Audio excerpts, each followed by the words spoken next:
temos uma palavra muito poderosa, muito gloriosa, e vai nos falar exatamente sobre o que é a lei do Espírito de vida em contraste com o pecado.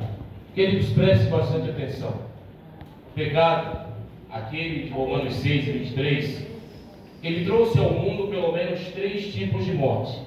Nós temos a morte espiritual, nós temos a morte física e nós temos a morte eterna.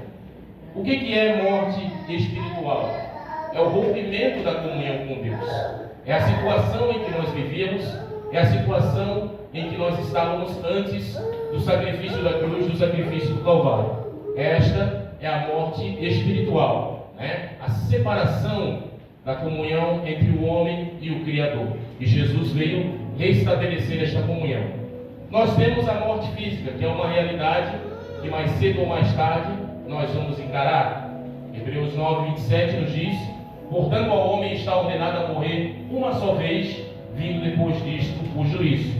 E também para aqueles que não receberem Cristo como seu Salvador, tem a morte eterna. Essa está descrita em Apocalipse no capítulo 20, dos versículos 11 ao 15, aonde fala do juízo de Deus e da separação eterna entre Deus e o homem. Mas preste bem atenção, essa aqui não é a questão, não é o ponto central do que eu quero trazer. Se nós formos analisar a lei do Espírito de vida, aquilo que Cristo Jesus fez por mim e por você, nós vamos analisar sobre 3 aspectos, e é isso que eu quero compartilhar rapidamente. A primeira coisa a se analisar é: não existe alguém que seja naturalmente justo ou capaz de salvar a si mesmo. Preste atenção. O segundo ponto é: nosso orgulho e justiça aparente que serve para alimentar o ego e a soberba. E o terceiro ponto é a diferença entre o justo e o justificado.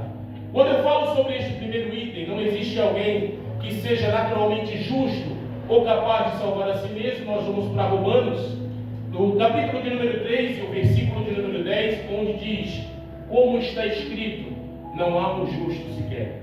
A grande realidade, irmãos, é que quando nós chegamos na presença de Deus, todos nós chegamos na exata condição.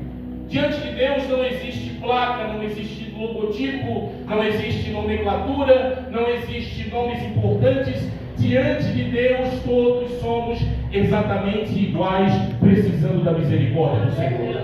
Quando nós falamos que não existe alguém que seja naturalmente justo, é porque pessoas ao longo da história criaram situações, teorias e filosofias para se afastar da verdadeira realidade que é: todo homem um dia precisa da infinita graça e misericórdia de Deus. O homem tenta por anos e por séculos se afastar desta realidade, mas essa realidade é a realidade que está diante de nós, que não existe alguém que seja justo naturalmente. Você não busca a Deus porque você é alguma coisa, você busca a Deus pelo que Ele é e pelo que Ele representa na tua vida. Então, se nós formos analisar essa palavra, nós vemos, irmãos, porque há muitos e muitos e muitos que entendem justiça como uma coisa própria, como uma coisa pessoal, e isso não é realidade. Se existe alguma justiça, se existe alguma graça, essa justiça e essa graça encontra-se na bendita pessoa de Jesus Cristo. Ele sacrificou a sua vida, Ele entregou o sacrifício maior por mim e por você. E quando nós chegamos a Deus, quando nós chegamos na presença de Deus, nós entendemos que só existe salvação na pessoa de Cristo Jesus. Só existe bênçãos espirituais na pessoa de Cristo Jesus. Só existe renovo para a nossa vida, refrigério para o nosso coração, na pessoa de Cristo Jesus. Ou seja, tudo está em Jesus.